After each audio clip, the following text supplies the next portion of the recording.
Here we are, we're doing the Canine Paradigm Podcast, and we're about ready to begin. Shirts and hats. Yeah, mate. Ooh. Thank you for contributing to my penis colada. Penis alas. Emma's going to be here too, so if she comes in, can someone grab the door? Yeah, I'll grab it. Yeah. I just went live on my page, show you guys what you're doing, so. Alright, here we go. Right. Pat's counting the cash. 5. 1, 2, 3, 4. 5. Just do a little radio check, see what the sound looks like. My mic looks okay. 1, 2, 3, 4. Yep, yours is good. 5, 6, 7, 8. Yours is good too. Alright. I don't really understand. We only got 2. Hey, how's it going? I'm turning the aircon off. You can hear it in the background. Shit's about to get sweaty. Hey, it was just on there. It's gonna get sweaty. I just put on a dry shirt too. Mistake. Let me see your hat. This is the podcast, we're doing the Canine Paradigm Podcast. They're pretty much the only shoes I've worn for like 3 years. Just get them in different colours. Really Like good. they fit my orthotics perfect. These guys are from Australia. I bought a I pair don't know. his like first day in Melbourne. I was like, dude, I need fucking shoes. I need shoes. So Hey, Bill. one Hey, pair. how are you? Perfect, buddy. You're about to jump in the hot seat too. I am. Yeah. I'm looking forward to it. Speed cross 4. He's warming it up Yep. for me. Yeah. George, What'd I do? They're like warming up the hot seat. Where you from, buddy? They make clean. Anaheim, California. Yeah, I know. Yeah, I saw Oh, Disneyland. Those were fucking. He's from What's your- Disneyland. Kittredge, isn't it?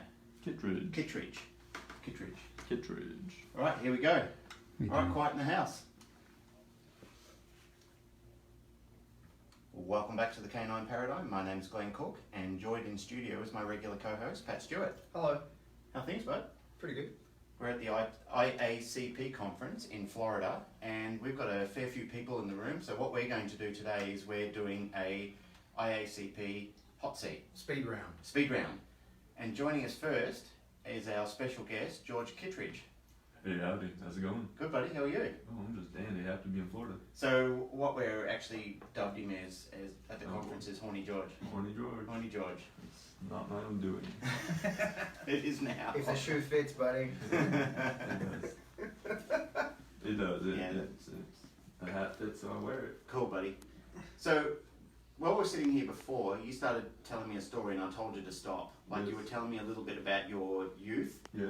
And I wanted to hear it on the show. Like, that's the reason I said to you stop. Like, you were telling me about some pretty heavy shit that's gone on in your life, which led you into... Okay, awesome. So, as far as my development into a dog trainer, that came later, but of course all of that's a result of my upbringing and my childhood and things like that, and it really wasn't tying into anything too dog related, more behavioral and inspiration, and the reason why I hold myself to such a high standard is because I came from so low, and additionally what brought it up was the fact that I feel like I have a significant special bond with yourself.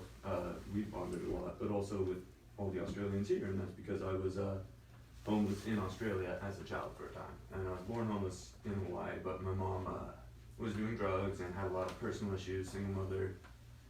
And my brother and I were constantly getting ill or injured, so child services came after my mother, and to avoid that, in the late 90s, she traveled to Australia and with my brother and I spent some time homeless in Darwin, which is the Northern Territory, very kind of rough place, you know, very hard on people, and especially if you don't have a home there, like truly devastating. So a lot of personal, physical development issues, but then we also went to New Zealand, and eventually it all came to a head where I actually got taken by child services, mom overdosed in front of my brother and then I got sent back to the United States for a better chance of getting adopted.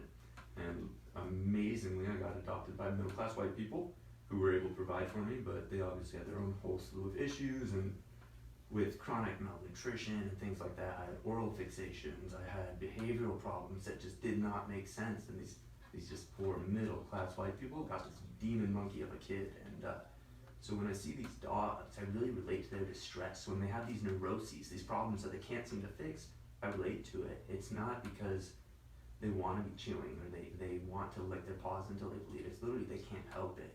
And so I understand those addictive behaviors, and I did a lot of personal research and development. I went to college and got degrees in child development and psychology, and I studied the way that neurochemistry works, and I just was trying to figure myself out, and I kept working with it, worked with kids, got offered a position with dogs, and I thought, yeah, I'd take it, and then it just feeds my soul, and I get it because of all the research I did, just trying to figure myself out. So I think I have a really kind of interesting approach, and because of how low I was and what I've been given, the opportunity, the chance to come to literally the richest place in the world, California, in the United States, middle class, like, I feel specifically obligated to make the most out of it that I can. Like, there is no rest for the wicked, and I believe that truly and fully.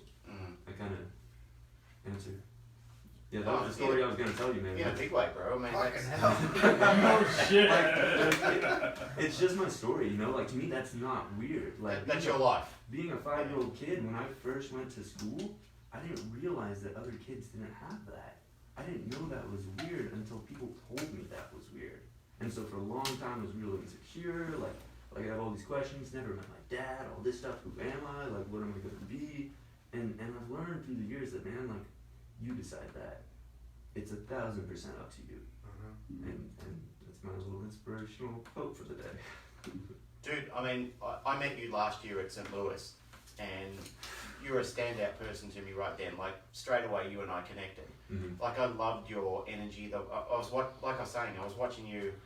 You and I were talking when we were partying outside at the end of the conference, and you know, I was watching you just fascinated with life. Like, you saw a big tree sitting there, and you said, "Anyone want to climb this tree with me?" And I'm thinking, this is a pretty interesting guy. And you just scaled this tree, like you went straight to the top of it. And I thought, that is really cool. And you went on these wild adventures, and you're just so interested in stuff. And I think that's what a lot of people miss out on life, is they lose interest in life real quick. They get sidelined into being narrow-minded about things. It's nice and it's refreshing to see people who, and I think that's, you know, a reason why I get on so well with Josh, is because Josh is a little wild.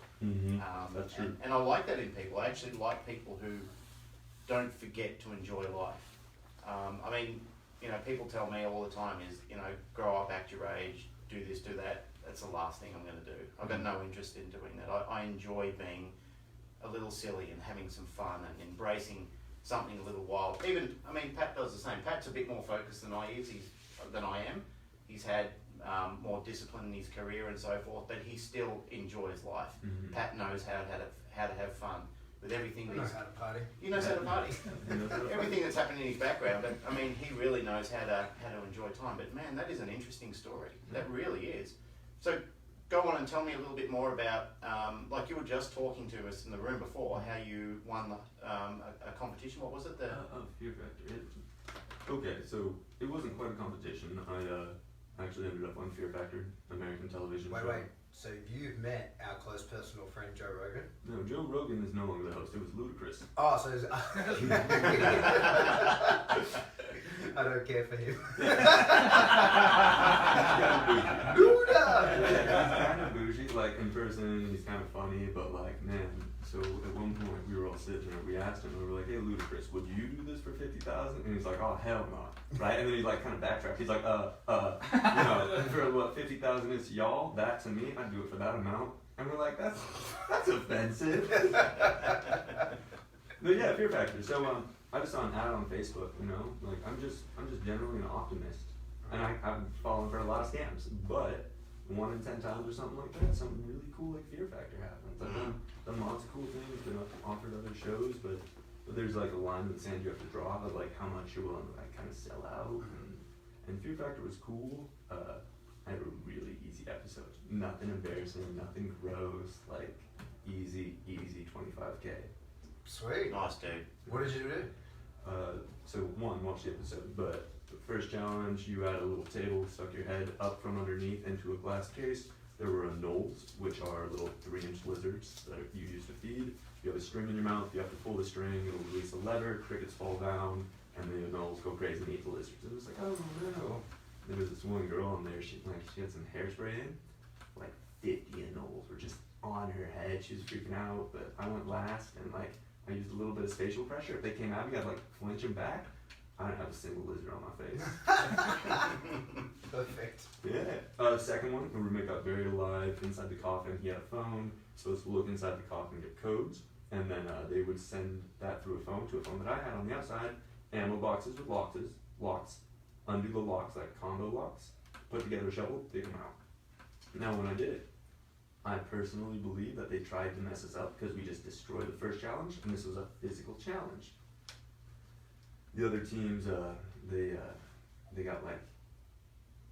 got their codes real quick. They started digging, but like they struggled with the digging, right? But for me, like I didn't receive my codes, so I was sitting there like dick in hand for 2 minutes, just like what's going on. They end up giving me another phone and be like, oh sorry service, but they didn't cut the time or anything.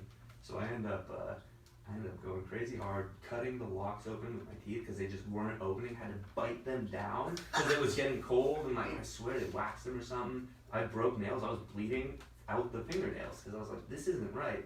I think they tried to screw me. Anyway, get in the hole, just start digging them out. Fuck the shovel, start digging with my hands, like get them out 11 seconds faster, move on to the next round. And then they had a car hanging off a cliff with flags on the outside, and the professional stunt team did it in 4 minutes. My roommate Nathan and I did it in 2.5. Dude, Boom. that's impressive. Yeah, that's really impressive. Our opponents took 11, but they lied and said they took like 4 to like make them not look stupid. Power of editing. Oh my god, it's a mess. It's honestly like, that's what turned me off the TV. Yeah. It was like 12 hours of filming for like 45 minutes. Yeah, Pat and I have had that conversation quite a lot because there's been a few times where Pat's seen firsthand incidents that has evolved, which I won't talk about, but he's been there, he's been present in the moment, and the media has completely lied about the whole thing. Yeah, like it's a total cover I think over. we cut that episode where we talked about it, but I've had probably 2, when I was in the army, I've been present at 2 events that became like worldwide news. Okay. And then watching the news coverage of something I had like real first-hand knowledge of, and it was total bullshit. And that was for me, I was like, well, I have to extrapolate that out and expect that now everything they're talking about is total bullshit, so I just cut it away. Yeah. I live in a little bubble, Yeah. I have no idea what's going on, I get my news from people I know, Yep. and that's it, I get to filter it through that, and Absolutely. that's all I care about. Yeah, that's huge. I didn't know that. That's cool. That's cool that you were in the army. I didn't know that. Yeah, man, I was in the army for 12 years. He was a commando, which is like the special forces. So it's kind of like the elite group. Yeah. So yeah, he's a genuine badass. Yeah, I believe that. Yeah. So what kind of dog training do you do? Oh, I do pet dog. I like easy dogs. Don't we all? I started Petco actually as a purely positive trainer and did that for about 2 years, 2.5 years. But I had a family German Shepherd who she's the most reactive dog I've ever seen. Like full 200 yards away, she saw a dog, she would alert, and the fur on her back wouldn't just go up. The fur on her shoulders and on her hips would flare out. Like she was terrifying looking, and this was my sweet little baby. Is she a porcupine or a dog? Honestly, I'm gonna tell him those moments. You're wild, right? But like treats weren't doing it. You know, after a certain point, I'm like, wow, like 200 yards. Like, when's this gonna? I don't have that much space. Yeah. And she redirected on me a couple times, nothing crazy, but like warning nips, and I'm like, I'm not equipped to handle this. So I started venturing out, started getting more information, joined the IACP, and I've taken the last 18 months fully independent, like all by myself in Orange County. Yeah, I've been watching your Instagram feed. Yeah, it's really hard. How did you get into it? Like you went to college and you did these specialty courses based on your childhood, things that you wanted to know. What broke you into dog training? What was the lead in? Who mentored you and got you into it? I was working at Petco as a cashier and I got bored because it was too easy. And I said, I want more to do. And I was kind of directionless at that point. And I had my family dogs. I was never particularly close with them. Like I didn't know what a dog could be. My parents loved them. Terrible dog owners. Oh my god. Like one time, this is a horror story. One time, we've always had German Shepherds. One passed away. The other one was like 7, 8, and man, this is gonna make a lot of people real mad. We adopted a new German Shepherd. After like 3 days, they're like, okay, we're going out, and so they put them in a crate together. Together. a crate together. I'm like 15 at the time, I don't know shit, but we come home and it's just a mess, and like there was one bite. There was only one bite, one set of holes, and now I look at that and I'm like, oh my god, we lucked out. Yeah. So kind of deviated from the question, but now I just do easy dogs. I started Petco, became a dog trainer, wasn't able to help my dog, sought out more knowledge, joined the IACP, got inspired, decided to start doing my own thing, built that to the point where it was sustainable, left Petco, and now I'm just on my path. You know, I'm just trying to master the fundamentals. I'm not trying to do anything fancy, I'm not trying to do anything special, just helping people, helping dogs, and taking care of myself. That's the really important part of it. But you're on a good journey and you're mentoring it with pretty good people. Yeah, so the people that have been major influences, the way that I found the IACP was Chad Mackin's podcast. Yep. And man, I had like a professional crush on him for a long time. I thought he was like the best dog trainer that ever was. I still think he's phenomenal, probably is one of the best dog trainers of all time, has an understanding of dogs that I can only hope to one day comprehend. From there I found J-Jack, IACP. I went and traveled, and I've done a few workshops. I did first and foremost Mark McCabe, and he's awesome. I saw him in Baltimore, and then I have seen Chad Mackin twice in California. He came to Jen Fralich's place, and I have also worked with Heather Beck and Nelson Hodges, and that is my foundation. Yeah, that's good. And then the positive helps as well. And then I had an aggressive dog that just kicked my ass and made me realize, you know what, like, I need to stay humble. I need to make sure I stay in my lane. And I don't have to work the dogs that are too hard for me. Like, you can take the easy dogs. There are people that will take the harder dogs. And I don't want my ego to cause myself, someone else, or a dog to get hurt. Yeah, perfect. Awesome, buddy. Thank you.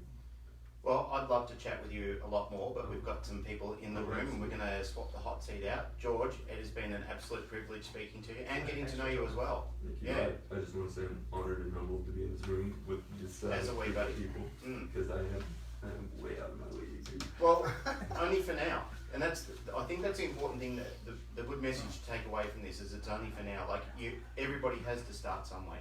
Yeah. You know, like we all, when I first started in training, as most of us have, we've all sat there and thought, man, I don't know what to say. I don't know if I'm going to come off stupid if I say another word. But the thing is, we all have to start somewhere. And you're young, man. You've got a big future ahead How of old you. are you, John? 23. Ah, fuck. Like, you are a young guy and you've got a big future ahead of you, and you're already studying with some really great people in the industry. And it's only going to get better from here. You know, you just got to reach out, and you're doing that. Like, you're actually making the opportunity for yourself to go and meet people and take experience, and you've got to be open to that all the time. Like, if there's something happening, if there's a seminar on, every time I talk to people, they say, how can I get better? What can I do? I say, read a book. Tyler Muto said the same thing. Everybody that I know who's been in this industry and is trying to get out there has said, read a book, go to seminars, meet people, pay to study under them, you know, do internships, go and sweep the floor to them, go and bring coffee for them. I did that with all the IPO clubs or the Schutzen clubs back in the day. I did all the shit work for them in the early days just so they would teach me something, just so they would pass the mantle on to me. And that's how it happens. There's lots of experiences out there. You make yourself open to them, go get them. Thank you. I appreciate you, Glenn. I appreciate you too, Thanks, George. Yeah. All right, I think we'll hear from Josh the Dog Man Moran. He's in the room with us. Who we got? Oh, Emma first. Bill? No, Emma? I don't care who else, but I gotta go to the bathroom. Okay, Emma. Or Emma, well, I That's all right. We can edit all this while we're changing over anyway. Yeah, Emma was here Emma, the other day. jump in, Emma. Emma! I'm Canadian fan. That was my first time being on a podcast. Dude, I'm literally shaking. I was really nervous.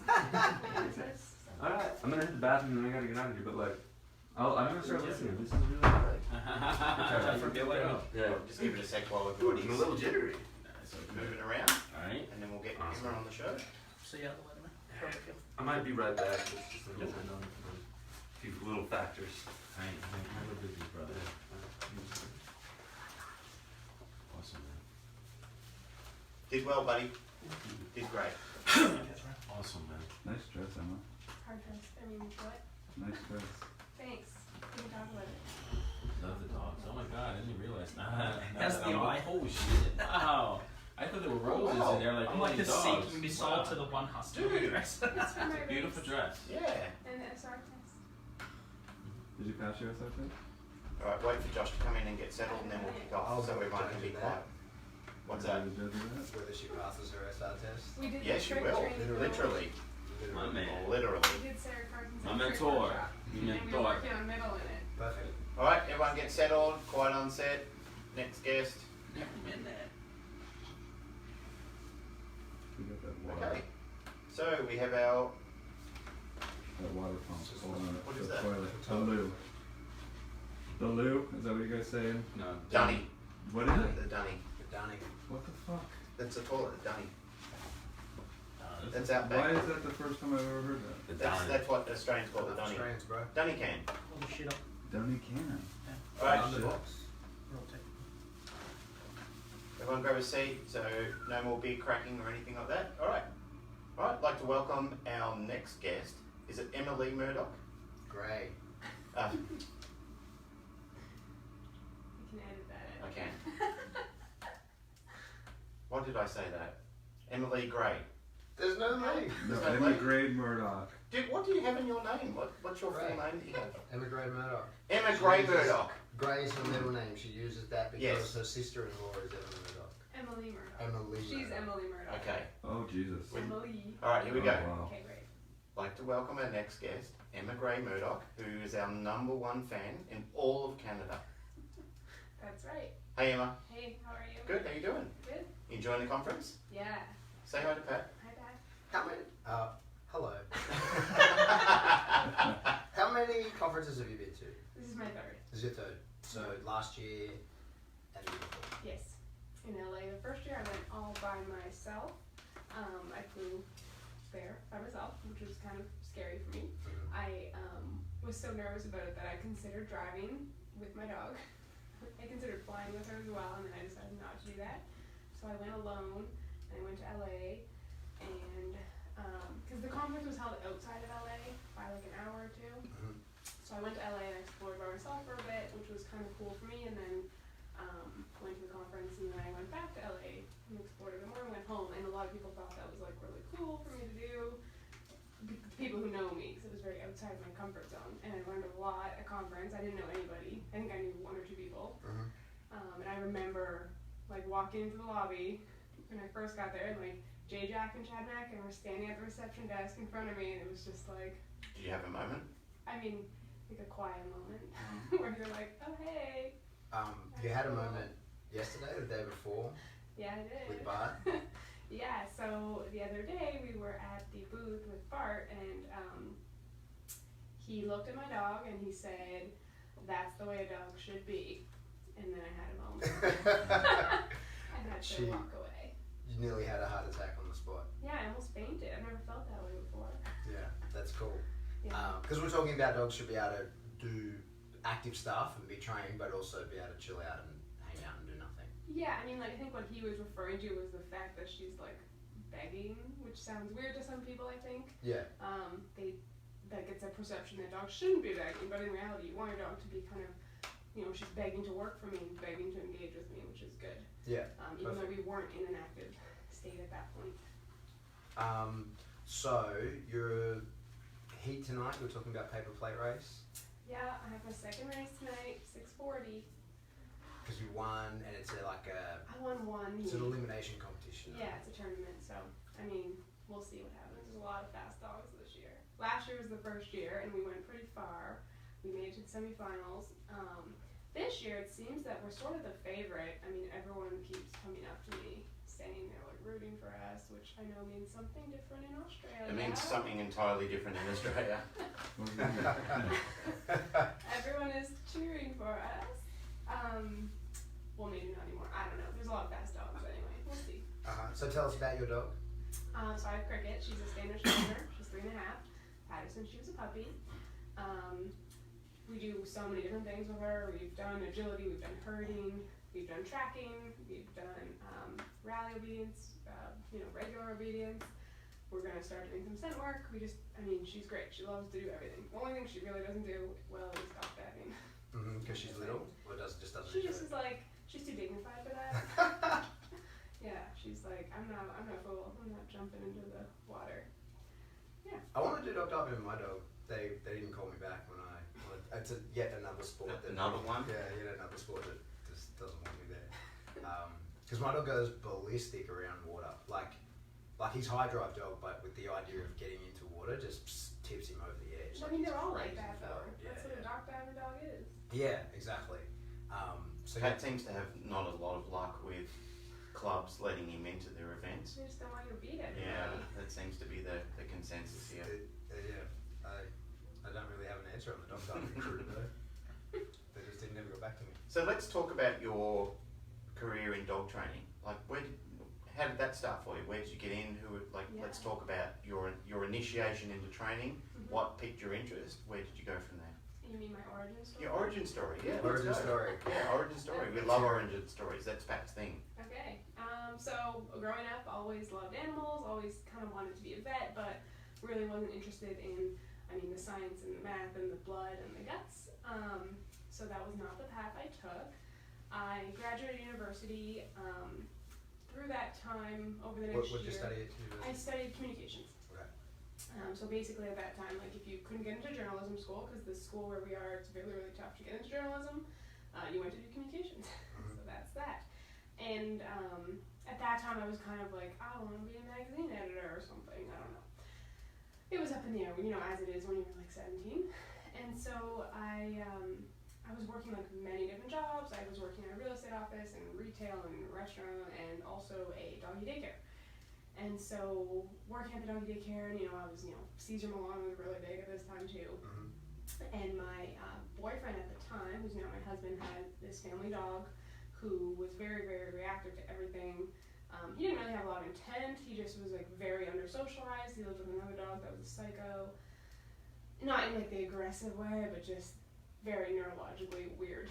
And so I kind of just started like taking him hiking and really watched him kind of like flourish and like learn how to be a dog and how to behave appropriately with other dogs. And he kind of came to the daycare a bit and stuff like that. And so watching that dog behavior at the daycare was really cool for me. And I'm also like a little bit of a sponge, so I absorb things and don't forget them. And so I just sort of, now I don't remember, I don't really remember the skip between that and where I am now. I just started, researching online and videos and books, and then I started going to workshops. And I kind of fell into that trap. I think a lot of young trainers, or any trainer does, is where you're kind of like jumping between so many different people and methodologies and stuff, and it can be really tough. I think people need to find their fit. Yeah, you gotta find your foundation your fit, and then make a solid foundation, Yeah. And that was something that I kind of started to get overwhelmed with, because you have so many people telling you all these different things. And I've been to Chad Mackin, I've been to Nelson Hodges, I worked with Duke Ferguson. I did a shower with him just this year. That was great. He's really great. And there's been so many other people too, like Karen Laws and Ted Pneumatis, and just so many people, plus podcasting. So I've actually learned a lot from listening to your podcast and Dog Training Conversations. Thanks. Yeah, so much. I don't know, I'm like a learner that can learn in like many different ways. So some people can only learn visually or by doing things. Like I can learn so much just from hearing things in a podcast. Like it's crazy. There's one thing I like about what I saw with Cricket, who's your little schnauzer, is how engaged she is on you. Like a lot of dogs that I meet, they're always happy to disengage from their owner and run off and play with other people and lose themselves and get quite excited, but she is really focused on you. Like she just, it's like, bitch, please. I don't want anyone else to touch me. She's focused on you and quite driven by what you're doing. So I appreciate that. I think I do like a dog that plays, don't get me wrong. I like to see dogs play, but she's happy to play with you. She is happy to work with you. I was trying to steal her last night. She just doesn't want to have bother any part of it. I was like, come on, come away with me. She's like, no.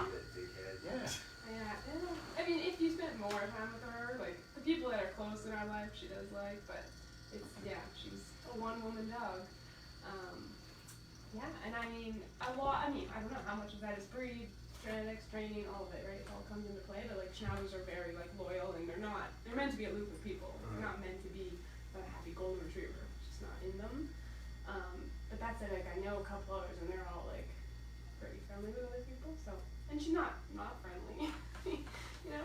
She's friendly. Yeah, It's nothing to do with her not being friendly. She's Exactly. actually a sweet little dog. Yeah, She's very kind and but she wants to engage in you, and I don't think there's anything wrong with that. In fact, I think a lot of people have problems with that. One of the issues that most people have is they can't get their dog to engage. Yeah, exactly. And that's a problem. That's more of a problem than having a dog that loves engaging in you. And which I have to reiterate,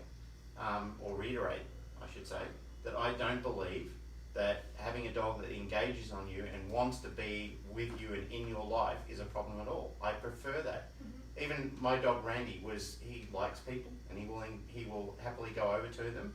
But if I walk out of the room, he'll run out of the room with me.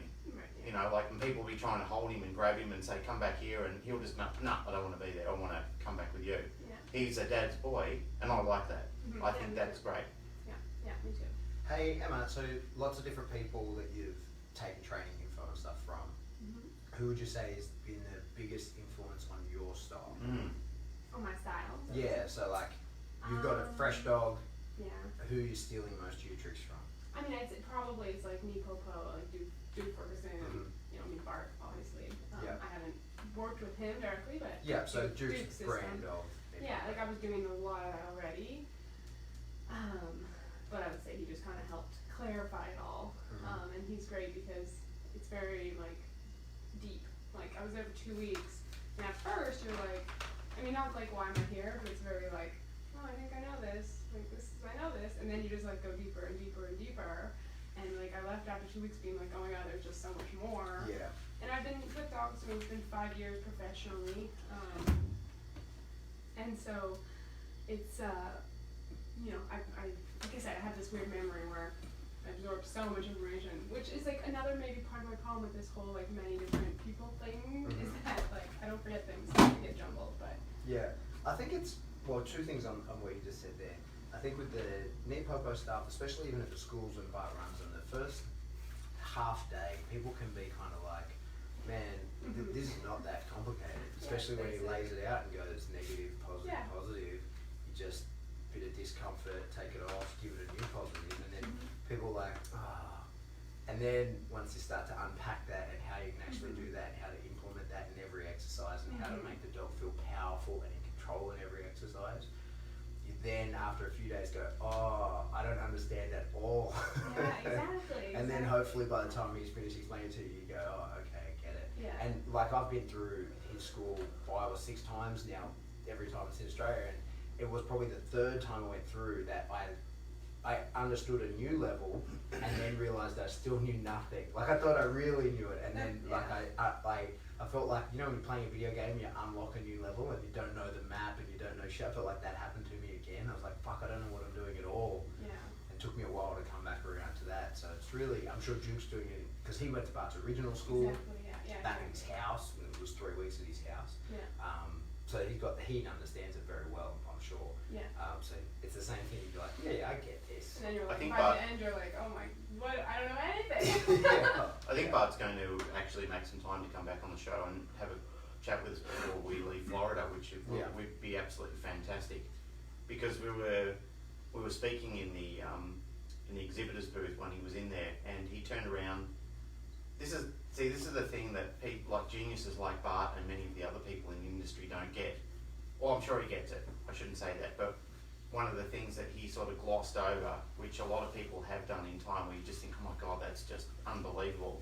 Like he was talking to Pat and I, and he said, so many people teach their dog how to do a fun behaviour where the dog really engages, and then when they try to get obedience, they shut the fun off and the dog doesn't want to do it anymore. Exactly. And he said, and that's why so many people are successful when they're doing fun stuff, but when it comes time to doing serious stuff, the dog goes, no, I don't want to do this. And they don't understand the difference because the dog goes, well, this isn't fun.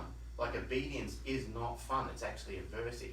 But it takes someone like Bart to point it out in such an elegant manner that you just, and he has such a fantastic way of simplifying that. Mhm. And the old saying is in most things, if you can't explain it simply enough, you don't understand it well enough. And Bart has a very simplistic way of putting it because he understands it so well. That most people that know Bart have explained him as a mad scientist or a mad genius. I can't disagree with him. Mhm. That man really thinks about things on a much deeper level than most people do. When people are sort of going, oh yeah, I've got my thing, and they're moving on and they're focusing on other things, Bart's walking away going, no, I need to really rip this apart, like, and get right into the nitty gritty of it. And I really appreciate that about him. I mean, like Pat said, Pat spent a lot of quality time with him. They've travelled extensively together, and I can see the effect that it's having on Pat in his personal growth. Like, from the short time he's been in the industry, he's already powering through his knowledge because Bart has been coaching him so well, and he's listening to it and applying it. Yeah, I mean, I think it's so important to ask so many questions. Like when I was with Duke, like I'm always on him asking questions of everything, even though it's like, okay, I think I understand this, but let me just clarify. And that's the thing, like being here, you have all these amazing dog trainers. Like go and talk to them, ask them questions. Like Yeah, they don't let that talk to you, opportunity they'll go. Yeah, it's Yeah. crazy. It's crazy. Something really cool here I noticed is, in a lot of dog trainers talking to other dog trainers, so you get to start the conversation with a pretty high level of assumed knowledge, Mhm. which is cool, so you can actually have some really in-depth conversations. Yeah, about and some- like quick, you know. Yeah, some actually cool stuff, Yeah. because you can assume if you're here, you're at least sort of, Yeah. at 80% of the fundamentals are there. Exactly. Talking about the rest. Hey, so we haven't talked about what you actually do. Okay, yeah. So What's your company? my company is called Walk With Me Ottawa. I started it 5 years ago.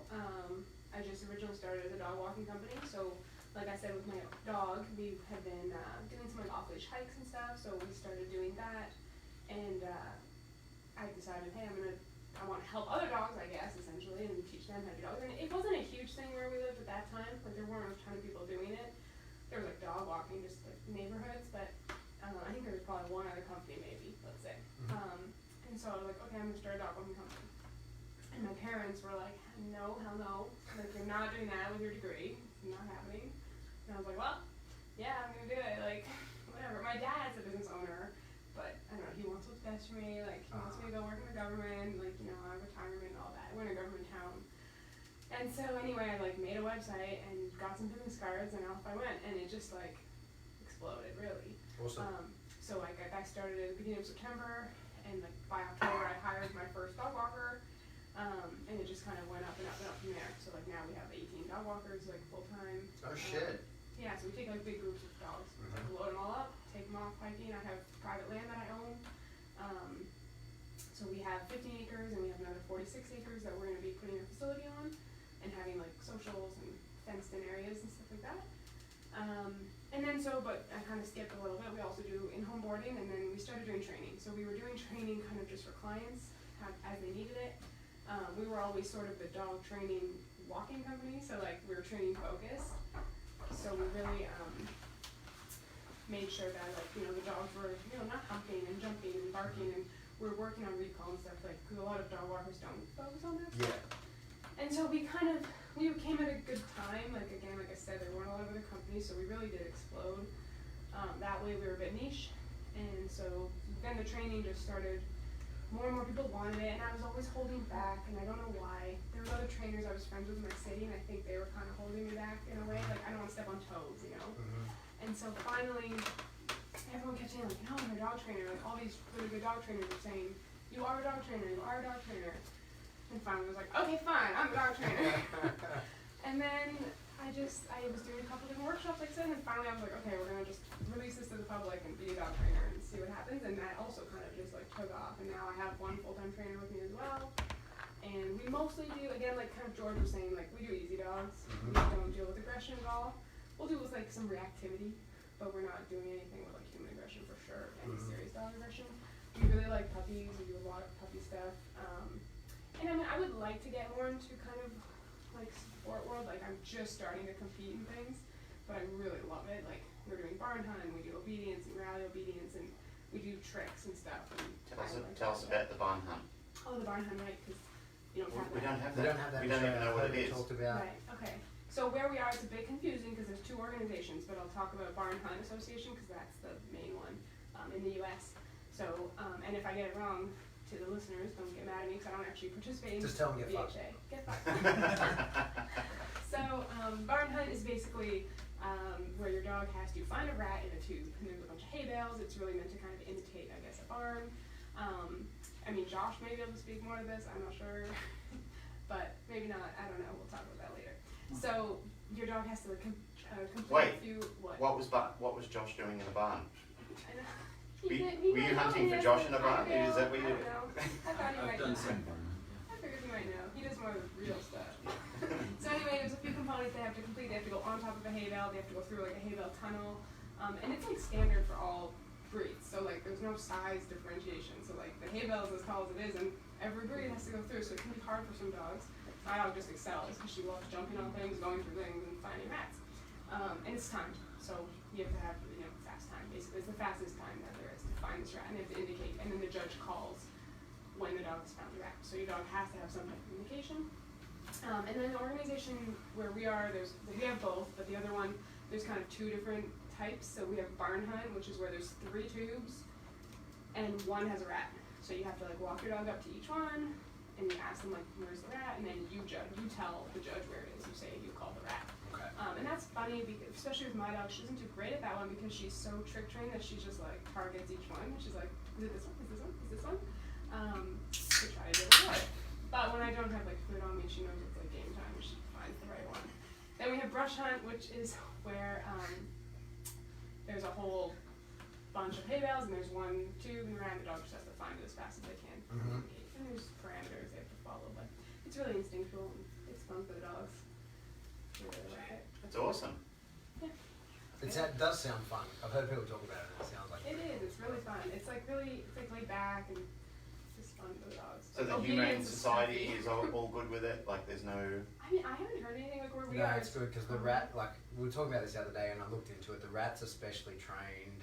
They get changed Yeah, out. I know, but we just have to say this regularly. because people will listen to this and I get know. triggered and go, They oh, don't the get poor hurt. They're in a rat. safe, They're in a tube. like a Mhm. thick tube. Yeah. There's no like dogs can't hurt them. I know, but I mean, we do work with cats where Yes. we will have a cat in a crate, like a wire crate, that for dogs that are reactive to cats. And it's cats that are quite okay, like they've been habitual or socialised with dogs. Yeah. So they understand dog behaviour, they're quite fine with it. The cat doesn't have an issue with it. It's a dog that has the issue, which is why the dog is in the program. But people will go, oh, the poor cat, he's in a little box, he's sitting there. No, within and the the rules- dog that comes in Within there. the rules, there's work rest ratios and everything for the rat, so it's all Yeah. I mean, my friend had a dog, and the rat actually like reached down, grabbed the dog's nose, and the dog was terrified forever. She was young, and grabbed her nose, and yeah. I kind of wish we had Australia because my dog would love this shit. Yeah. Oh, Valerie would go Oh, crazy for that. But she'd be pissed off. Like she'd You be could that. start it. She Start it up. certainly would have an active indication on that tube. Like she'd be They like, can in "There's barn though. there's They a can be fucking very rat in active. there, and I'm getting in there to kill it." Oh, you mean the ones I've seen the craziest? They're the cattle dogs. Mhm. They just go like ape shit. Val, a dog I had many years ago, and Sam's Ryder and Val they were rat killing machines. We had a problem. I live there's a primary school behind me, so sometimes they leave rubbish out, whatever. So there's rats, and I ended up taking off both their collars because both of them were sneakier with no collars off, and they would lay ambushes and all kinds of shit. They were killing rats like they were rat killing machines. So we just lost our rat audience. Yeah. Oh, sorry. Jeez, we've lost so many people along the way, haven't we? Have the you people seen we the could've thing where had. they're in New York? They have people going out with Yes. terriers. Yeah. killing Yeah, rats yeah, in the killing city. rats. Rikers, Ellie, Terrier Squad or some shit. All he has are rats. Yeah, they're helping solve the rat problem. Yeah, It's really well, cool. we may as well. Hmm. Hey, Emma, Mhm. thank you. Thank you. Thank you so much, Emma. So great. It was great having you on the show, and thank you for your support. I know you're very vocal about your enjoyment of the show and that you tell a lot of people and that you're promoting it wildly in Canada. So thank you again. Really appreciate you. Thank you. We appreciate you. Thank you. Well, I have to Good luck start- with PSA that you're going to get involved in Oh, Canada. God. Good luck tonight. PSA Nationals are Canada, there. This Emigrate like Murdoch, next month. PSA Canada. Yep, hook up. Yeah. Red Line Shepherds, hook up with them. I think they're in Toronto. I don't think there's anyone in Ottawa. Is Maybe there? one day. We'll see. We'll You could see. start a club. Yeah. Yeah, I want to, but we'll see. Walk with me Ottawa /PSA. Yeah. All right. Thanks. Thank you. Yeah. So we're going to, Bill, jump in. Oh, oh. Think you're all busy after. Jeez. They're all sweaty. She's always sweaty. Oh, Sweaty Emma. sorry. Oh wow, you can hear everything. We can Yeah, hear right? everything, That's yeah. what I mean. Take them I'm off. streaming it live right there too. Cool. Are you streaming it Yeah. live? My fans are Bill. Oh, hey. Bow Bill. Welcome. Thank you very much. Fuck you. Real name Bill Church. Yes, sir. So you have like a Facebook, well, we're on it right now. Yeah, we're on the Facebook page, and I started doing interviews with dog trainers, colleagues that I know and met here at IACP conferences of the past, and it's a lot of fun, man. It's something I wish that I had when I was learning and coming up and building my business. So we're just telling Bill the stuff like, yeah, like stick that big sweaty thing in your mouth. There you go. So we've got Bill Church, or otherwise known as Bow Wow Bill, as Pat has said, and you're an interesting guy. You know, we got to know you a little bit, and you've like over the last couple of days, and you've got some really fascinating stuff going on in your neck of the woods. Like, tell us about yourself, like how you got started, who were your inspirations, where it all sort of led to from there to now. So I started back when I was a child. I was the only boy out of a huge family of girls, and I've always admired dogs and were drawn to them, and I wanted a dog at a young age, and I'd ask every Christmas for a dog, and one year my parents went to my grandparents' house and got Squeaky, who was a 12-year-old Schnauzer cross, and said, "We got you a dog." Called Squeaky. Called Squeaky. 12 years old when he got it. Yeah, 12 years old, and I knew it was my grandparents' dog. I'm like, well, there's Squeaky. I guess he's living with us, but I took care of Squeaky, you know, and I really loved that dog, and worked with him, and we rehabbed some pretty bad problems that he had, some bad habits, and after Squeaky went to heaven, then my parents decided to get me a dog, and they got me a golden retriever, and I went and took that dog through formal obedience training, and I was hooked from that day forward. And fast forward to the future, I went to school for finances. I was really good at math and stuff, but I wasn't happy, and I was up in Seattle waiting tables, and I decided to kind of do some soul searching and realized that the real true time that I was very happy in my life was when I was working with dogs, and I decided right then to quit my job. And luckily I had a beautiful wife that was working, that could support me as I made that transition and bringing that ship of a successful business closer to the dock so we could take sail together. And now I bought a ranch and a very successful training business, and branching out to more of a teacher mode with the interviews that I do, and doing a lot more rehab work. I really get fulfilled working with dogs that have been through horrible situations or neglected or whatever, and showing them a different form of what's possible and celebrating with them their new life. Mm-hmm. So what's the time frame like on all that? When did you quit waiting tables and decide this is it, I'm full time? Oh man, I mean a year. No, I mean how long ago?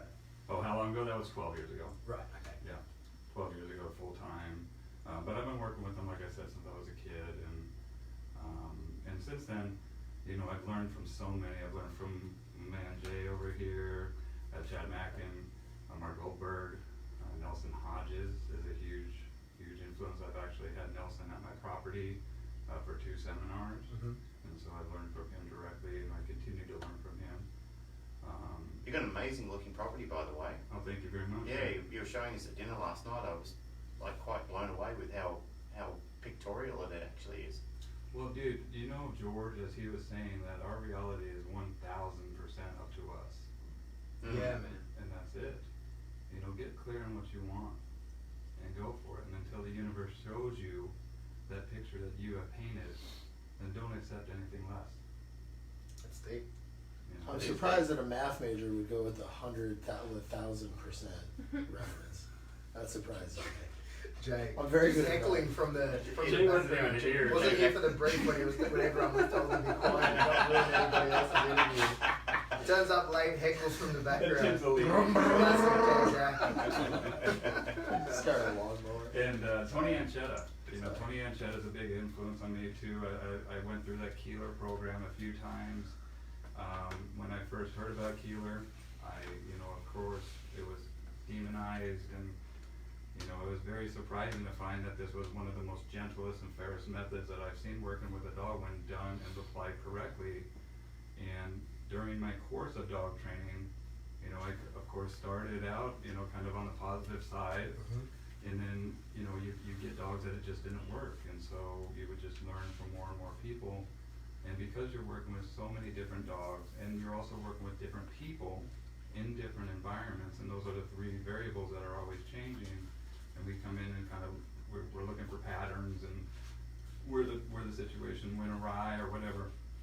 And a lot of times the dog is a symptom of an overall bigger problem in the family, a move, a divorce, empty net, or whatever's going on, a big change. And sometimes that's what we are as dog trainers, is a pretty big a coach in that aspect of knowing that bigger picture and how it's going to influence that animal. And we need an eclectic knowledge base. Yeah. I agree. It's very interesting to hear you say this started out sort of positive only. I think if you were to draw a survey of people here at the IACP, it'd be a huge amount of people that have changed over, certainly and myself. Because the positive only training is awesome until it's not. Until you hit a competing motivator where your positive only doesn't cut it, and then that's when people sort of have their eyes open and go, oh, okay, I get it.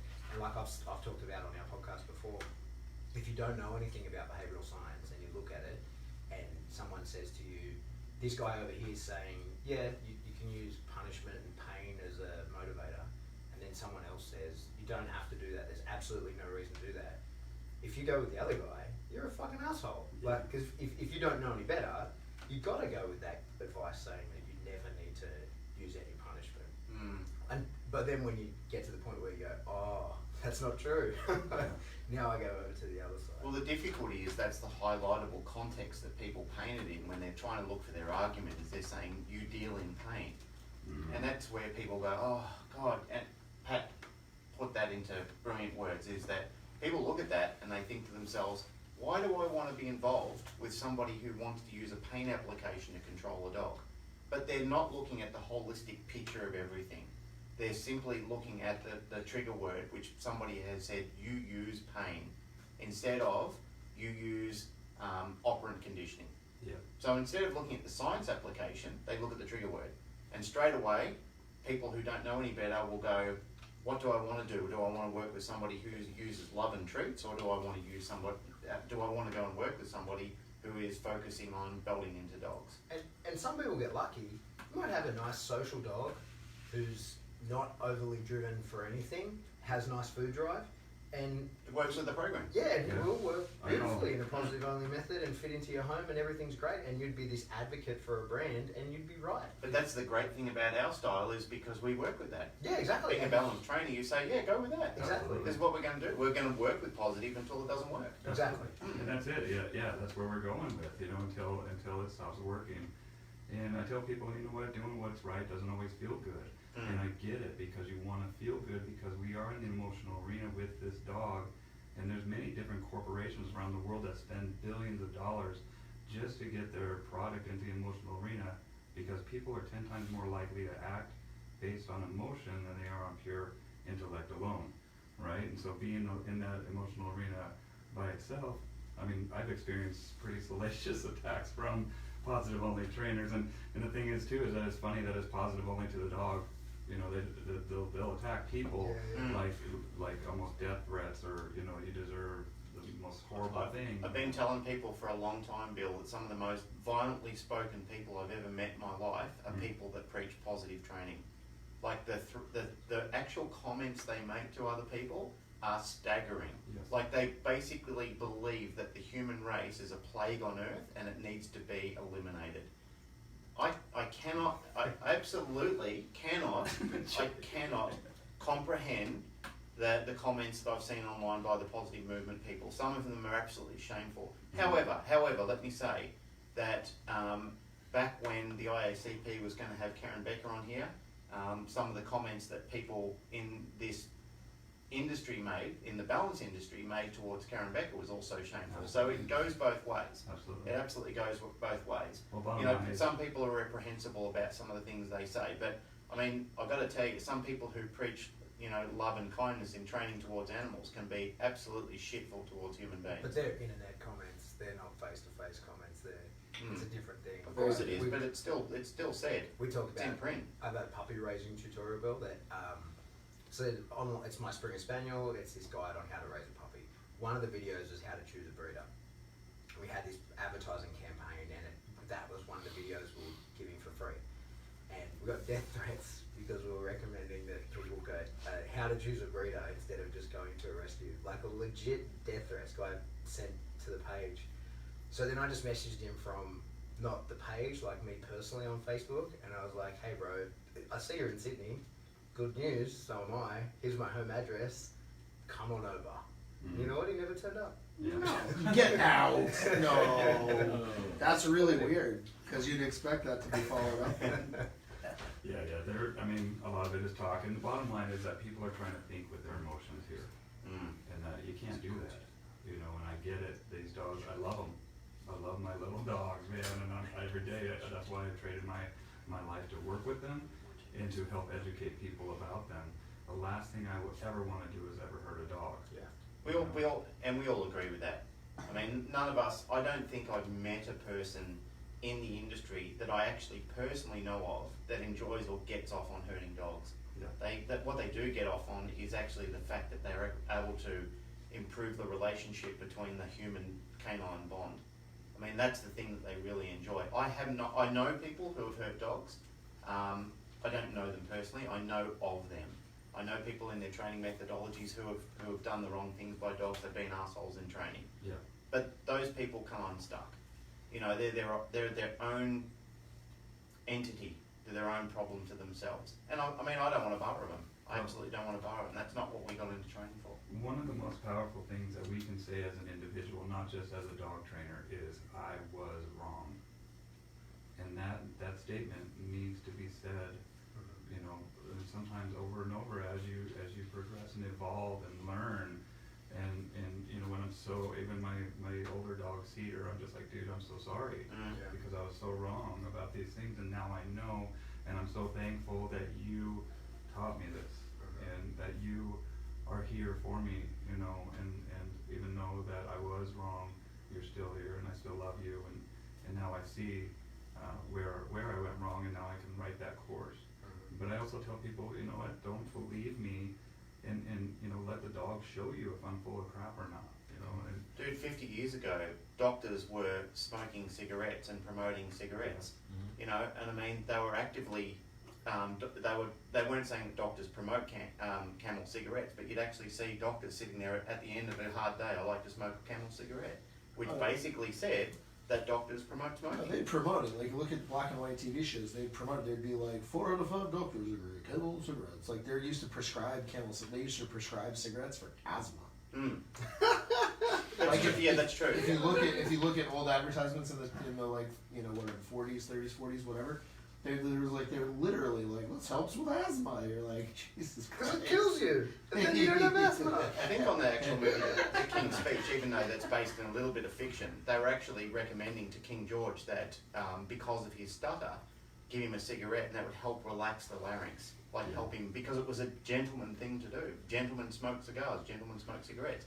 So Mayor Angelou actually said it best. I've said this on the show so many times. See if you I can get it love right this time, Glenn. I do. Shame, right? I've stunted on this before, but do the best you can until you know better, and when you know better, do better. If everybody lived by that statement, I mean, that is my hallmark statement now. Science gets it wrong, and then sometimes they come back and say, you know what, we were wrong, we've recorrected ourselves. Current studies and current knowledge, current technology has led us to this point in life. We have to forgive ourselves for making mistakes in the past because we didn't know better. We knew what we knew at the time. Now we know what we know. We've got to work with that. Amen. And that's I had to forgive myself. That's in every industry. Absolutely, Everything 100%. changes, goes forward. Well, that's why it's so important to come to events like this, and you know, I tell people your network is your net worth, and to tap into the network and meet people and talk to them about cases that you're kind of struggling with, and we all have pearls of wisdom. We all have something to teach each other and learn from each other. It's just that the humbleness that it takes to accept that and to actually show up. You know, a lot of it is, I mean, the majority of it is showing up and you know, meeting and shaking each other's hands, looking each other in the eye, and building rapport. But just like what we're doing with the dogs, we're trying to build rapport in that relationship. And so it makes sense that we build a rapport in a community that would help us improve. Yeah, I 100% agree. I think, and the internationally, dog training community is very, we share a lot because there's heaps of work. There's more work than any of us can ever possibly do. Yep. And so, with people, there's so many people you can just contact and say, hey man, remember we met at whatever, I'm having trouble with this, can you help me out? And I do that to people all the time, and I get those same messages from people all the time, and I've never had anyone tell me to get fucked. I've always gotten back, maybe not right away, you know, maybe not as in depth as you would like, but everybody always gets back to you, and it's helpful. And I think people across continents feel a little less threatened than what they would if they were local. I think sometimes local, it's a bit of a pissing competition for some people. Not so much in the realm that, or not the realm, but with the collective of people that we've been working with lately, we're actually networking a lot more. And I think the encouragement of people is, let's not fight with each other, because there's so many dogs out there for everybody. I mean, you could stack them That's to right. the moon. In pair dogs. Yeah, there's so much work available to people. We need to raise the bar. You know, we need to raise the ceiling so people can actually come together and be better and show people what we can actually do, instead of trying to rip people down and say, oh, this guy's shit and that guy's shit. Look, there are bad people in the industry. No two ways about it. What those people need to do is realise, I can get better, I can improve, I can raise my standard as well, and I can raise my ceiling. Like, I can start to actually talk to other people. And that's what I think at the end of the day, rather than sound like an ass about it, that's what we're actually trying to encourage people to do, is go out and meet people like we're all doing. That, like, there's, what, 8 of us sitting in a room together, and there's hundreds of people here who are trainers all across the world. They've travelled all across the United States, Australia, Canada. There are people who've come together that are, well, there's people that are sitting at a bar together, sharing a drink and talking about our application of training.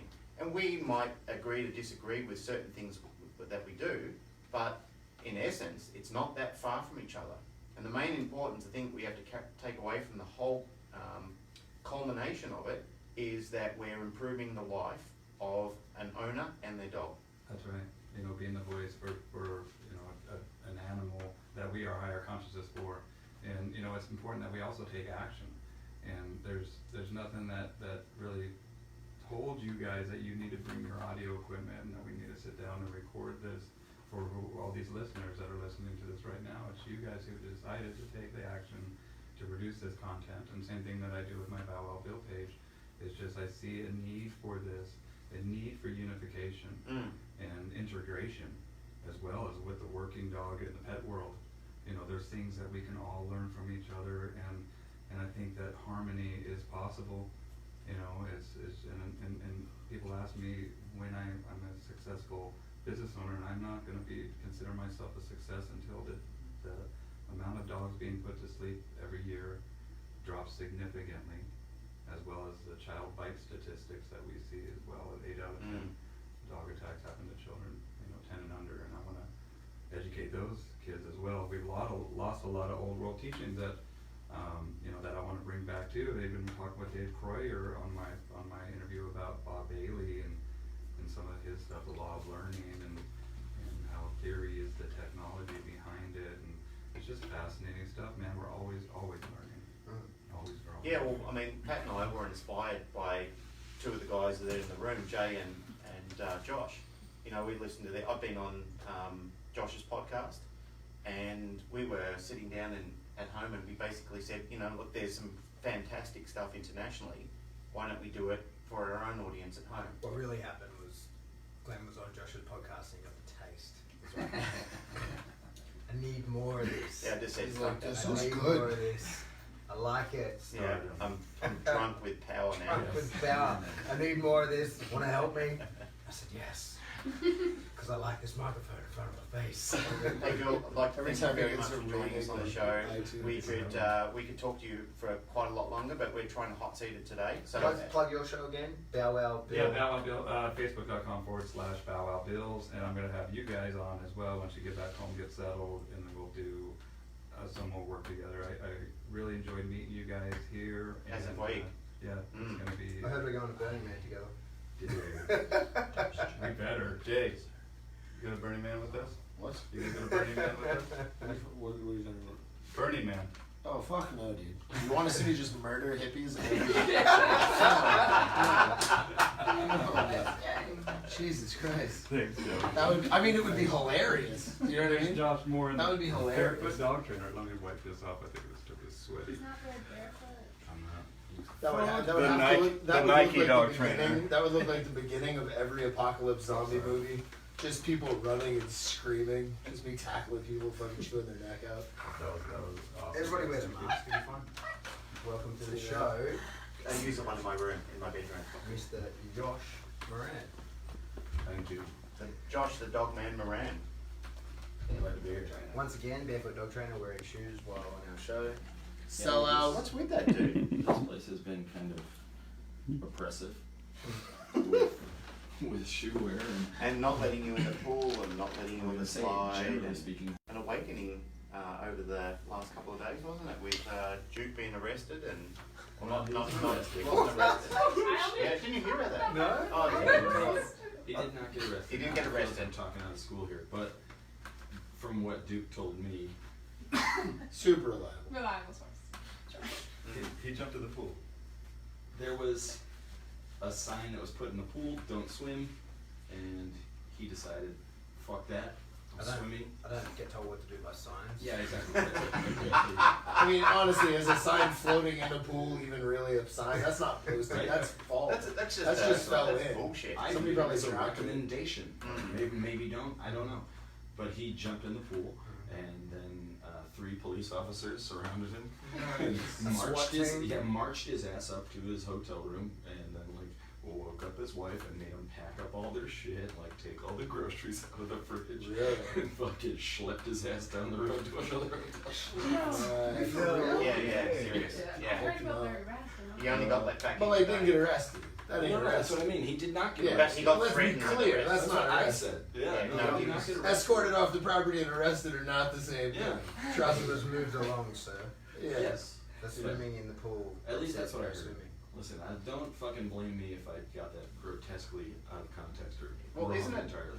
If you are instructed to follow somebody and you are under their instruction, isn't that technically an arrest? No. No? Okay, fair enough. No, that's kidnap. Okay. No, because the problem is this: you're on private property, Yeah. so they can revoke their Oh right yeah, to he was, be on your he was told private he was property. So then, trespassing. Yeah. So that's the same rule for security bouncing and stuff. You, sir, are trespassing in the pool on this hot day. Mm. You're not trespassing. Gave no fucks whatsoever that me and 8 other people were out on the beach going crazy. I was with But, you. yeah, I know, but they didn't give a fuck about us being in the ocean. Just stay out of the At pool. 2 o'clock in the Yeah, morning. but the ocean's not private property. It stops at the water. Yeah, Also, yeah, the ocean's but gonna that was my kill you. point. It's you can go Yeah, but right over there. It's not a Yeah, safety red concern. tide. It's a property concern. You were in the red tide. Alright, hang on a second. Stop the interview. Byron, Yes, sir. why were you in my toilet for 10 minutes? Taking a piss, man. For 10 minutes? Oh. Dude, listen. You should see. the Old guys unit. gotta stick together, man. Look, Alright, let's keep going. sometimes it takes 6 just to get it going. Act like you don't know. you So, old fuck. you, sir, have swum in the red tide. You got it. Not technically. I don't want to talk about it anymore. Through fear of being arrested. I was in the ocean, yes. So, you're somewhat of a veteran of IACP conferences. Yeah, I've been up with a few. And the son of Australia. An adopted son. I like that. Yeah. I think I've been to 5, 6 ISP. I'm not certain. And how did you recover from the trip home from Australia, which you just recently did? I went camping with my my lady. Took all of our dogs out and we rented a place on 140 acres and Nice. told everybody to get fucked. Nice. Pat's got that down pat. Yeah, That's, no, that's it's actually dope. a part of his catch cry. Yeah. I fell asleep a lot in the middle of the day. What are you doing, like medieval reenactments? You're like my lady. That's my lady. Yeah, that's my lady. That's Josh's phrase in common usage. Is it really? It is. He That's calls funny. like I think dogs, Bo does that. my little lady. Bo does that. Listen, that's homegirl. Yeah, That's I- awesome. Yeah, I don't know what else to Yeah, say. that's Yeah. awesome. Yeah. So we see you mostly at night at the conference. Yeah. I think it's quite fucking rude. I'll put this out there. That they start some of these things at 8:30 a.m. Yeah. What is that about? Bullshit. Well, it is actually That a is- work conference. Yeah. technically. No, I'd agree with that. 8:30 is early. Yeah, man. And there's times where they encourage you guys to like mix it up. Here's some free drinks, and I'll see you at the ass crack of dawn. Actually, Dawn's like a couple hours before that. Just saying. Well, we just got sweaty with Josh Moran about this IACP conference. We're trying to sell about how great it is, and Josh is here just dripping the bark off it. Listen, I've been to a bunch of them. I love this place. Yeah, I know. I have a great time. I proselytized it in Australia a bunch. I am a Wave fan. the flag. I did, yeah. You do. You You're are the a, reason I'm here. you are an ambassador. But I came here 8:30 is because too of you. early, and I sometimes feel bad for whoever they schedule at 8:30 because there's a high likelihood that I'm not going to be. Yeah, yeah. You're my. You originally sold it to me. I was the one who. I came over here because of you. Sweet. When we're talking about back home, and you kept saying you got to come, you got to come. That sounded wrong. He was the right thing. He was rooting You for gotta you. come, Glenn, we gotta do it together. That's the Oh, title we're of this alone. episode. No man left behind. Doing it Josh alone Moran is made me come to selfish. America. Well, it's... Next. Yeah, I'm gonna cut all that. You can't cut it from Bill's live stream. Yeah, it's live. It was like when we interviewed Jay. I just thought, what can I salvage out of this conversation? Tell us something interesting, Josh. What do you got? Well, Apart from not swimming in pools and you getting arrested and you gouging your shoulder open on a I did. clip on a tree. Yeah, man. I got bloody today. Mm. Something interesting. Well, shit, man. I'm not really certain what to say in that context. How long have you been growing your hair? Since he was born. Dad joke from Jay Jack. We're still just heckling over there. Laying And up if he the has kitchen more floor. of these Monster Energy cans, he just loosens up. I don't know, man. Interesting. I did find it interesting, actually. I got to see some of the sport that Jay was. The GRC? Yeah, GRC. I think it was called something else, like the SR test or something. Mhm. So that's the entry test to it, yeah. Social responsibility. Yeah. I thought that was pretty excellent.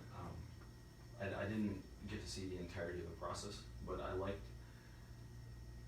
the way Jay was talking about why he liked to introduce that to people. I thought was really, really important and a cool message because I think he's right in a lot of ways. And one of the things I thought was nice to hear was him talking about the difficulties of getting people who have no interest in putting on a suit and what sometimes comes with protection sports, whatever that may mean to you, whether it's schutzen or ring sport, etc. There's a lot of baggage that can sometimes come with that. And I think that is doubly true for people who are involved in rescues, and as most of us are aware, most people get into rescues for very emotional reasons. You know, this dog was abused and blah, blah, blah, whatever, it draws people in. And I think it is hard for those people to then accept, yeah, I want to take this dog and like make him bite the guy, like get him to bite somebody who approaches your car type of thing. And I thought there was a really good way to put that forward. So I think he's doing some sweet stuff for the sport. Yeah, Pat made a good point about this a while ago where he sort of called out a few people and said the GRC and the SR test are going to be a very important foundation for a lot of people, and especially for people in rescue. You know, people who are complaining that their dogs have no outlet. This is something that is it's like Noseworks for a lot of dogs. This is very inclusive for a lot of people. It's not terribly hard. I think Jay said to me a while ago when I was looking at some of his functional BJJ stuff, he said to me, you know, like I'm a bit of a nerd on this sort of stuff. I love really researching. But it's not about being a nerd, it's the fact that he's very passionate about it.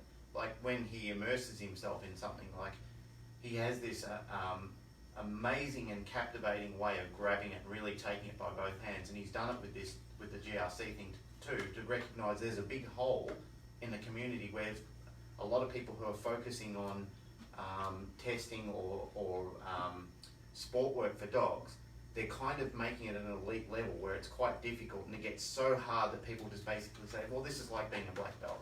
You know, so many dropouts occur along the way, where this isn't like that. This is actually very, very achievable by a large part of the population. A lot of people can actually do it, especially the SR test. And I can't think of a better test for a lot of people, especially in worldwide, that this could really take off. It could be something that people could actually use and make good use of. I'm going to risk upsetting some people. I'm going to say some stuff that, with Jay in the room, when Jay came to Australia, arrived at my house on a Friday, the SR test was going to be on the Wednesday night. Val, my springer, didn't have a front finish. She could retrieve to the front, so she knew the picture. Jay explained to me how it would go down. I called her into a front position that she knows is not like a proper finish. Took a step back, she didn't follow me, turned 9 degrees, didn't follow me. That was on a Friday. Did a few sessions between Friday and the Wednesday, and we passed, right? Because it's just not that fucking hard. As a professional dog trainer, if you have your dog and if you know the rules with enough time to prep, you should be able to pass that test. Jazz is in the room, Jazz got 100% to be in the test. Everybody from our PSA club, not with their PSA dogs, but with their personal, like their pet dogs, all passed. We had Brent passed with his dog, his little Mally. 5 of his clients passed at the test in Melbourne. If you can't just get your dog out and do that SR test, having known the rules, right? There is a problem. You need to question how well you can train a dog. And then there'll be people who say, well, I don't agree with the middle, or whatever. Emma's like, no pressure. I had one day. Yeah, but Emma's in the room, but Emma only found out the rules yesterday, so Yeah, she doesn't get yeah. through no problem, right? But with a week or two, Yeah. you should be able to get through this. Better for This you. is like, so in the PDC and PSA, that's why there's no requirement for a focused hill or whatever, because if a dog has some drive, you should be able to teach it in a few weeks, just to be able to see, okay, should we bother continuing with this dog? As was the original intention with the BH. It's just meant to be a, should we bother? Now, then there's people who are complaining about certain aspects of the SR test. Well, you just have to do it. If a fucking association in Australia will let me do it, I want to do a BH. It's not because I love the BH, I just want the tick in the box. And I think that people should be able to then do this SR test, and if there's a behaviour in it that you don't particularly like, just teach it. It's not like Jay loves the middle position, and that's very important to him, and he has all these reasons for it, and I agree with those. You don't roll your eyes. No, but some people don't agree with those reasons, but just teach the behaviour. Sure. Just teach it and get on with it. Same as in PSA, the carjacking is problematic for us in Australia. I wish that wasn't in the sport, but it is. So we train it, and we train it in a way that is, within the rules. It's cued. You get to put a harness on. It's the only time you're allowed to do that. So you can cue it, because I don't want my dog guarding the car. I don't want that. My dog is worth more than my car. I would rather someone politely ask him to leave and he do it, and the car gets stolen, than him protect the car. Yeah. But that we're allowed to cue it.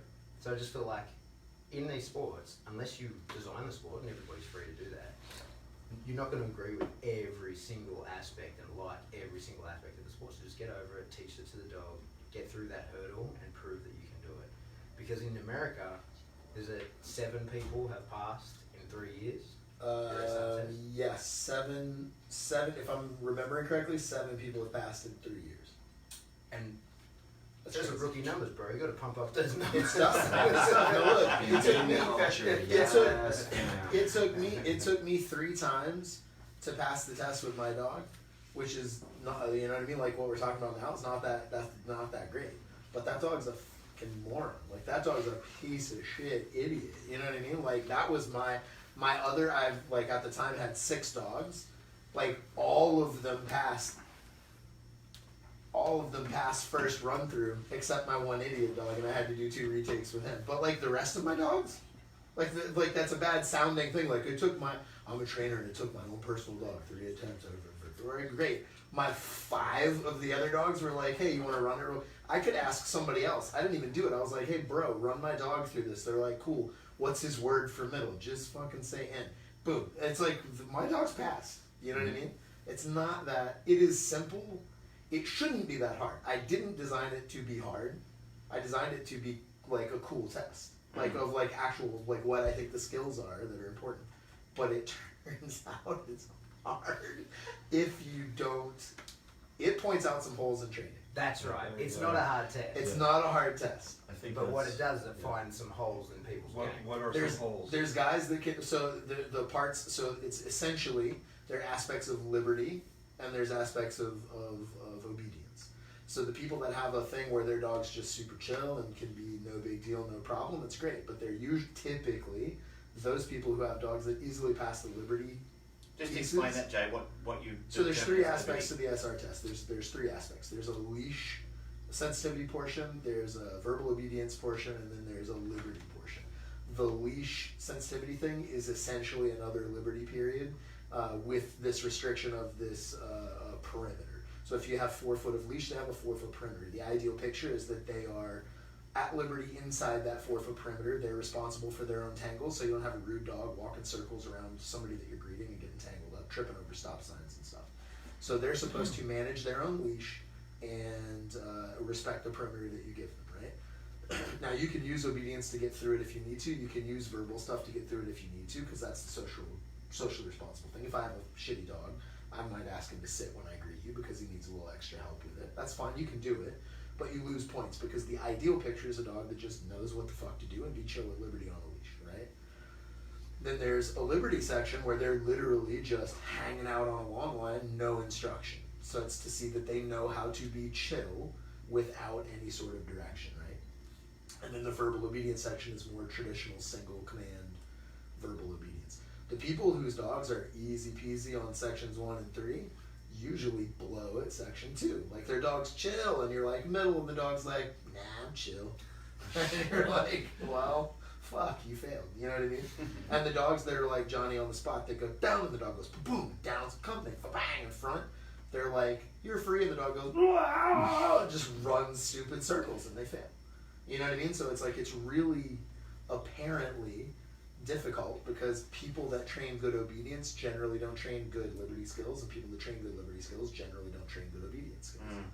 And that's just an interesting hole. It's like, that's a conundrum. I think that's what you talked about with Bart.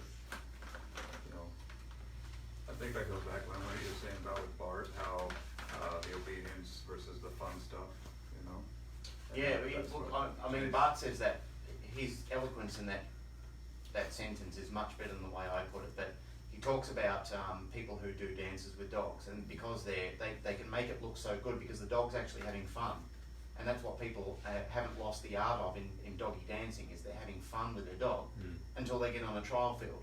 And when they get on the trial field, they make so much of it serious that the dog goes, fuck, this is terrible. You know, like, I'm under duress this whole time. It's because, and when you watch somebody who is really successful in competitive work, and some of these people in IPO and other bite sports that do have the dog jumping out of its skin to work, it's because they've made it fun for the dog. Like, the dog can see the benefit of why it's doing the behaviour. So it's still fun for those dogs. But if you go and watch some of the dogs in, I won't name the institution that does it, but if you go and watch those dogs, they're so flat. And they're encouraged to be flat because the institution basically says, hammer your dog while it's on the field. We don't want to see a dog that's jumping around and having too much fun by your side. We want to see a dog that's, you know, pulled into line. It's an old school that's 60 years ago. You know, they wrote the book 60, 70 years ago, and they haven't modified it much since that time. That's not the way it should be.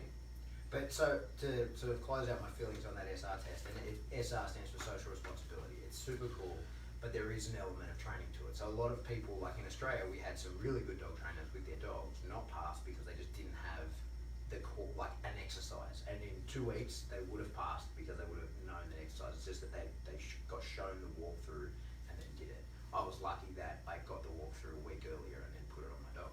But like I failed with Remy because he didn't have a front finish. He had a front guard, so I thought I'll try it out, and then he nearly bit me. He jumped over it. I was like, okay.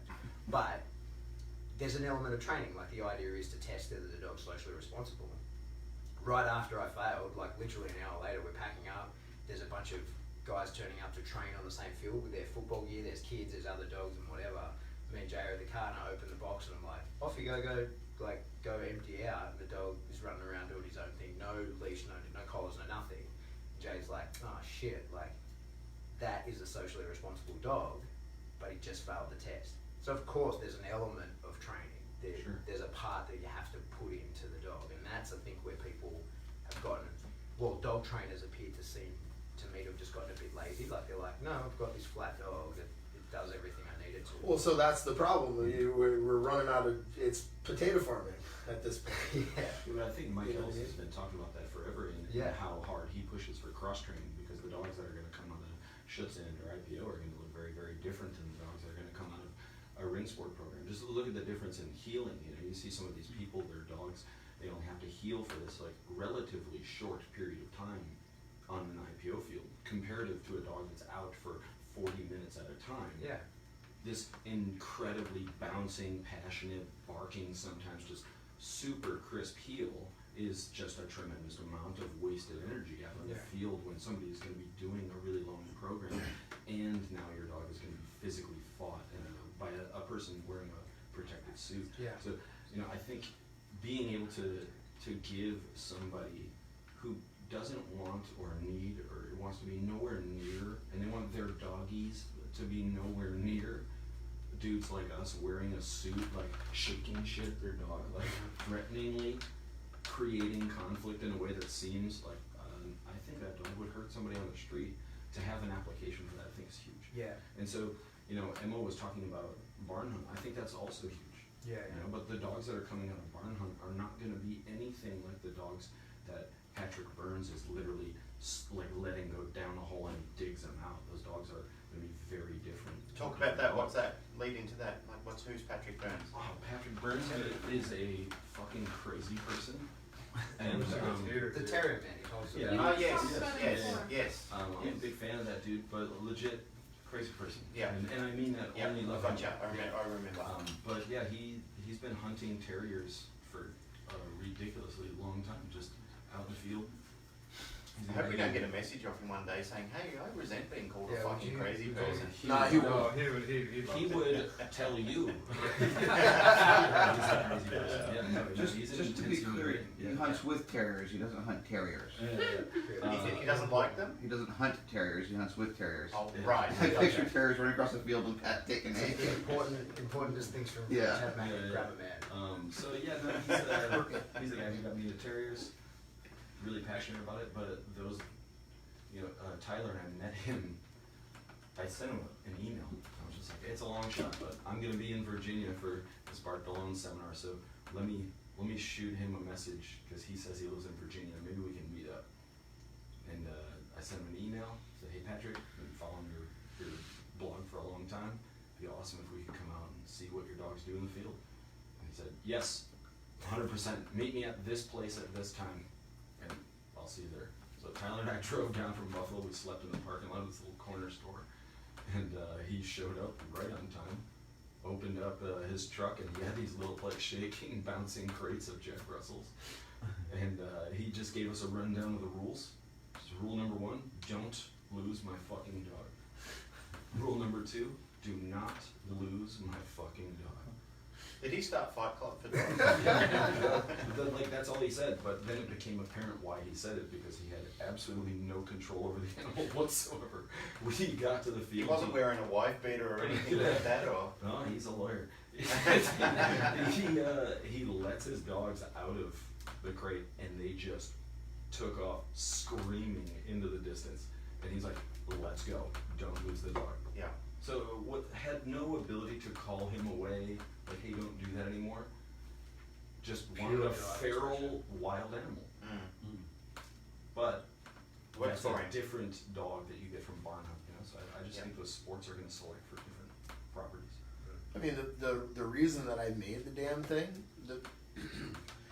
everybody has this hypothetical person. The reason I made the thing is because there's that 75-year-old lady with the hip replacement who has the 75-pound fucking dog, and you know what I mean? Like, everybody go, oh man, play tug, give the dog an outlet. Yeah. First of all, who gave that fucking lady? Of course, that so dog? what the fuck, right? But the problem is everybody's like, give the dog an outlet. Yeah. And I'm like, dude, tug. And everybody's like, oh, tug, get it to, that dog needs a tug or whatever. And she's like, she can barely fucking walk. How's she gonna play tug? Yeah. And I'm like, dude, you know what I mean? Not only can she not play with the dog in a way that would be fulfilling to the dog herself, Yeah. but she also likely is not gonna take him to the local bite sport club. No. Probably because just sheer laziness. Another reason would be probably it's just weird and overwhelming, and she's like, it's a new social group and stuff. And then it's like she probably is going to disagree with the idea of him biting a human-shaped toy. And then it's like, she's not going to do anything. That dog's life is going to be a giant bag of poop. But then it's like, if you can say, look, you know, he likes to play with the tuggy toys, we can just hang it on a thing. And then she's like, oh, now the dog's going to have a better life, which is awesome. And if I can sell her on the idea of it as a sport, now the dog has to out and down and recall off of a bite. Like, dude, that's real training. Like, if I can talk her into that, dude, she'll be able to take her dog out in public, because when he sees a bike, it goes, bicycle, she can go, come, and he'll fucking listen because he's been trained to come away from drive objects. You know what I mean? Like, I don't know. That was the whole point. Because it's like, there's those people that, there's really inappropriate matches. Like, I hear Pat talk about, like, he wants to be the dog The dog adoption allocator. czar. Yeah, allocator, right? It's like, there's people that have dogs they really have no business having. And in my mind, like, the sport is to catch those people. Because they're like, what do I do with this dog? I'm like, just bring him to club practice. Yeah. And I will help you. Because you have too much dog and I'm going to help you. I with think that. I think something else that I had a really cool conversation with Mike Ellis once, where we talked about just how important he thought it was for pet dog trainers to spend some time training with sport clubs. Dude. Because what they do is almost like going to a jiu-jitsu class. We're gonna do 60 fucking reps of this behavior, and then you're gonna watch another dude do 60 reps, and then another one, and then another one. You see this picture so many times, it becomes harder to do it incorrectly than to do it correctly. And I think whatever sport you get into, French Rain, Mondio, PSA, Schutzen, GRC, it does not matter what the sport is. If you're giving a handler, a dog team, the opportunity to practice those drills that are based around whatever set of rules we've decided to go with for that sport, it's going to make them better in ways they couldn't anticipate. Yeah. They're going to have an opportunity to improve their control and improve their relationship because you're spending a ridiculous amount of time doing it, and you're just getting tons of reps out of it. It doesn't matter what the sport is, I think it's just... Yeah, and the core ethos of all those sports is the same: drive, expression, and control. Yes. That's it. That's all you're doing. No matter what the brand of sport, it's the same shit: drive, expression, with control. Retrieving, they express the drive of retrieving. Bite sports, biting, but now you got to heel. Now you got to call off. You know, all the good ones have that. Out off the pole, down. Well, that's like the reason that we did it, because all of the sports that I saw the amazing value. Like, I saw this amazing value in all these sports when I watch people, train Mike Ellis and these guys, like, doing PSA and stuff. It's like, when you see those people train you can't not see the value of the level of training that it goes into being able to put controls on that kind of drive expression. Like, that's like, you see it and you just go, damn, that's fucking impressive, right? Yeah. And all the sports that I grew up in with dogs were all expression. There's literally no control. Yeah. Like, run up the wall, catch your dog, stick the toy out of his face. You know what I mean? Like, water ski the dog out, hook him up to a cart, let go, catch him before he leaves the arena, pick him up, carry him back to the car. There's no control. And it's like, I love the sports I grew up with because of their drive expression qualities, but there's no control. And then it's when everybody was like, when I see the impressive benefits of putting control on drive expression, everybody's answer is go join one of those sports. And I'm like, I want to do mine. Yeah. But that's the thing, like, what he's saying is the entire point. It doesn't matter what flavor the drive expression is, because different dogs are going to be attracted to different methods of drive expression. What matters is that you build the teamwork necessary to put controls on the expression of the drive. That's where all the benefits come from, I think, you know? Building those skills, yeah. Yeah. Yeah, exactly. 100%. And if we could just get more people using a treadmill for training, that would make me happy also. Right? Yeah. Why is that such an underutilized fucking tool? Well, people just don't know. Expensive. They just don't know. Yeah. I mean, you're doing $1,000 entry model for the slap mill. Yeah, That's a pretty big barrier to entry. But they don't see the benefit. Like Yeah. until I met Jay, or until I saw Jay, he sent me videos. I didn't see the benefit of it either. Yeah. And then when you see a dog just running on one of those mills, just joyfully, just running, and they're so happy, and it's so effective. Yeah. Like, it's such a great thing, but until you see it, you really can't understand it. And then there's the stigma of dogfighting that goes along with that. Yeah. You put a pit bull on a slap mill, and people like comment on your video, "Oh my God, these dogs are being trained to fight." Like, I saw somebody put a video of the dogs running on slap mills somewhere, and the animal rights guys, or girls or whatever, went on there, and they were just bagging on how cruel it was, and how inhumane it was. But I think a lot of people see those videos and they think those are powered mills. Yeah. And the dog has to run, Yeah, or he's that's gonna right. get choked. So it's education, I think. Jay has taken this piece of equipment that is, ubiquitous with dog fighting, unfortunately, because those guys knew how to condition a dog and how to build drive. Like, that was their whole thing. Yeah. And so he's taken it and put it into a humane and honorable and beneficial way, as opposed to what as opposed to preparing the dog to do something that's distasteful or abusive, but using it to help them fully express themselves. And that's something that I think is really to his credit, and it's something that dog trainers going, "Oh wow, shit, I didn't know you could do that," and it's just exciting. It's exciting for me. You're the only other person I've ever seen use it for training. Yeah. Well, that's itself.